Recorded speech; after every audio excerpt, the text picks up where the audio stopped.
purpose of the project is to give a voice to residents of Oklahoma City neighborhoods who haven't had a lot of a voice in speaking up on community concerns, and then pairing those voices with the reactions and responses of area leaders who speak on video, and then doing so basically creating kind of a virtual conversation about important community concerns in these neighborhoods. We wanted to spread awareness of what the sometimes unique dilemmas are for those in poor neighborhoods. And we also wanted to personalize these areas to create a sense for others that they could say, I'm like him, I'm like her, I can understand that.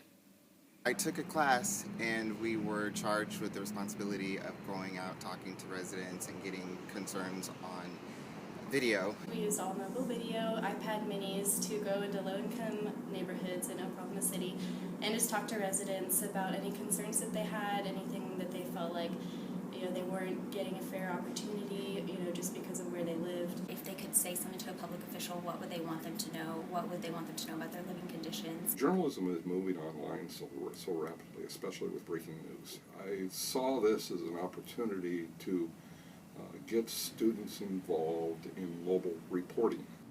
My initial thought was, this is actually a really good idea.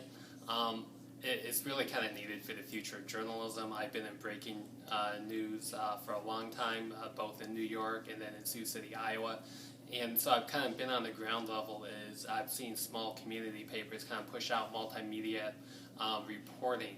So it's really expected that any reporter can use Twitter, any reporter can take video, any reporter can take audio. And so this package or this project kind of tried to wrap that all up and kind of show that a reporter can do all of this from one single device. Figuring out how to best capture the images and the sound is something that anyone could benefit from, especially using equipment so small. We edited it on iMovie, so even if you don't have the resources of a large camera, of really advanced media software or editing software, you can still create a really professional journalistic piece with what you have. Traditional ways of gathering news aren't as common anymore, and some of the biggest stories come from regular citizens pulling out their phone, recording something they think is wrong or obscene or something that they feel needs to be on video. Mobile video gave us the ability to do, if we saw something happening right then, we could just pull out our equipment, shoot it, and be done.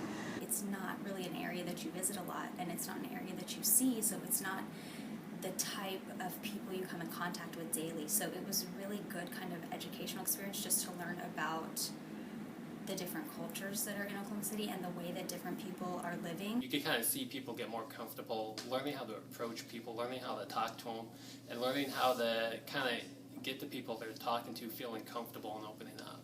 Eventually I was able to talk to the residents in a way that was more of a conversation between someone who cared and not just someone who was out doing it because I'm trying to get a grade. One of the things that was pretty shocking for me was going out and talking to residents and how many of them didn't seem to have a problem with where they were living. So, we'd go up to someone living in like a completely dilapidated house and they'd just be like, no, there's no problem, like we're fine.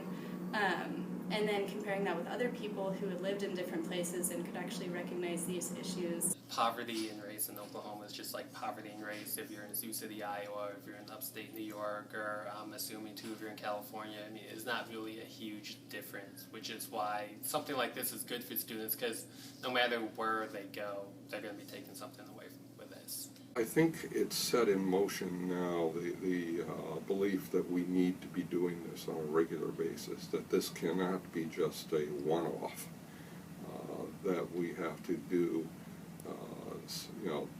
be providing this in a continuing education system so that, not just a few students learn it, that all the students learn it.